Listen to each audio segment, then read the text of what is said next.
Hey guys, welcome back into Legacy. I just wanted to hit something tonight that kind of been sitting with me for a few days, and I don't know how to say what I'm going to say, so I'm just going to be explosive about it. What are the expectations when you game? Both as a GM as a player, and I'm going to give you kind of a 3 point video here just on how I see setting expectations and why I set expectations the way I do.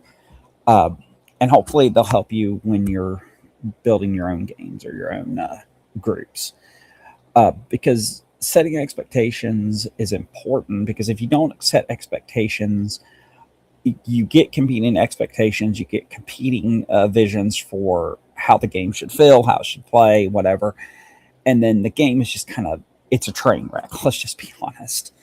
Uh, so I'm just going to jump into them and I'm going to try to make this video as fast as I can because I don't want to waste your time. So the first thing that you do when you're setting expectations and what you should do when you should set expectations is set expectations on what the game is going to contain, uh, and that covers everything, guys. Is it going to cover dark themes, light themes? Is it going to be humorous? Is it going to be serious? All those things should be covered when you set those expectations on what the game is going to contain. Do not lead players into believing the game is going to be something it's not. Because then what you're going to get is you're going to get people fighting with you over what they're expecting versus what you're delivering. Um, and this is this is actually a business concept. Setting that type of expectation is a business concept, in that when you sell goods uh, in a way that tells the consumer what they're supposed to expect from the goods you're selling, the bill of goods you're selling. So the same concept applies to gaming.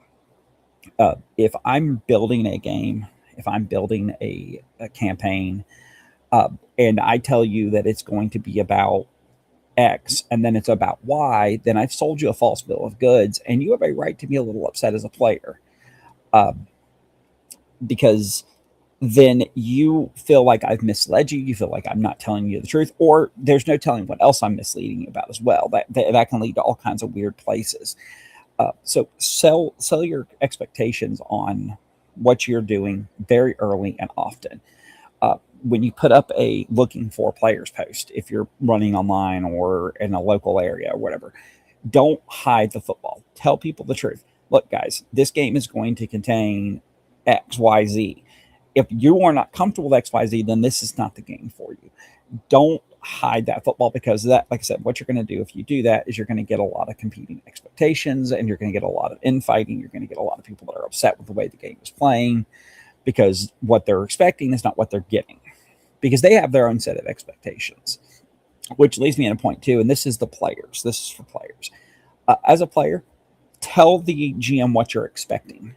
Uh, Once they tell you kind of the general idea of a campaign, once they give you an idea of what they're wanting to do, what game they're wanting to run, and everything else, be open and honest with them what you're expecting out of the game. Do not tell them that you want, like, if you guys are unhappy with the pace of combat, for example, don't hide that football either. Because don't hide the ball on that either, because you need to be honest.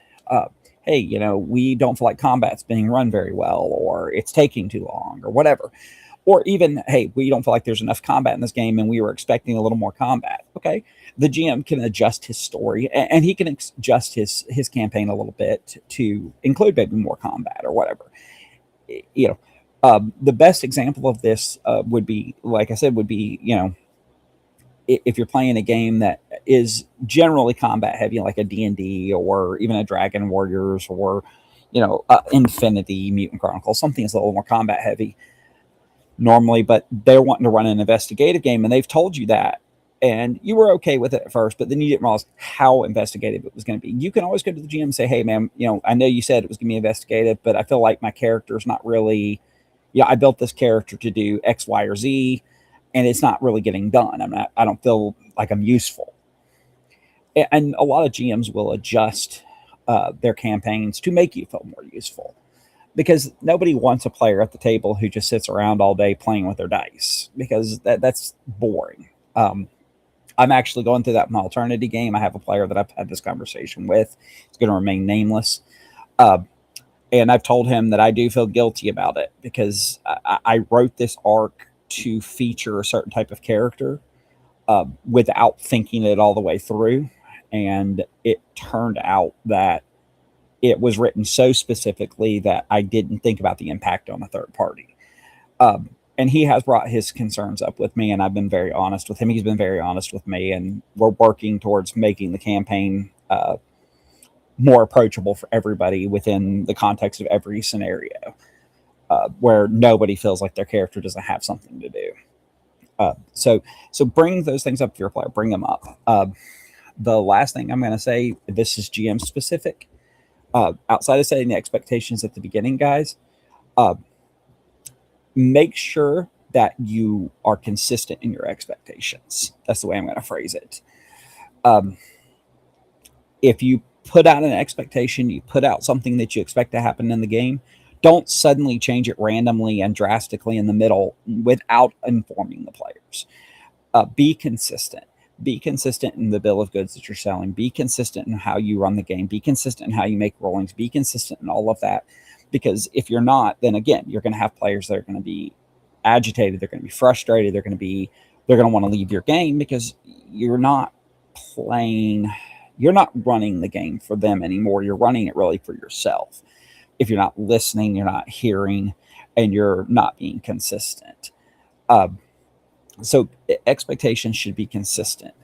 If you're expecting a investigative heavy game or a stealth heavy game or whatever, be consistent with how you run the game. Okay, we're going to run investigative heavy game, and guys, that means don't expect a lot of combat. Don't expect a lot of stealth and all that kind of stuff. Or alternatively, guys, we're going to run a combat heavy game, so you may not want to build a charisma build in a D&D game, a face build for this game, and keep it kind of consistent. Because once you start changing that drastically, at least without feedback from the players, they don't know what to expect anymore. And if a character dies, if a new player comes in, whatever the circumstances may be, because we all know that happens. We've all been at the table. That inconsistency begins to impact the ability of people to enjoy the game. Kind of the TLDW of this video would kind of come down to, guys, if you're building a game, set the expectations early, set them often, and don't drift from them when you shouldn't, basically. Do what you say you're going to do it consistently. And if you're a player, don't be afraid to be vocal about missed expectations or whatever, however you see that. Anyways, guys, I'd love to hear your thoughts, your questions, your comments on this, as always. And as always, you can leave them below. I'm happy to address them. But as always, follow the 3 rules. No ad hominems, no picking fights. Don't leave me college dissertations. Other than that, guys, we do hope you have fun, and we do hope to see you guys around the game table.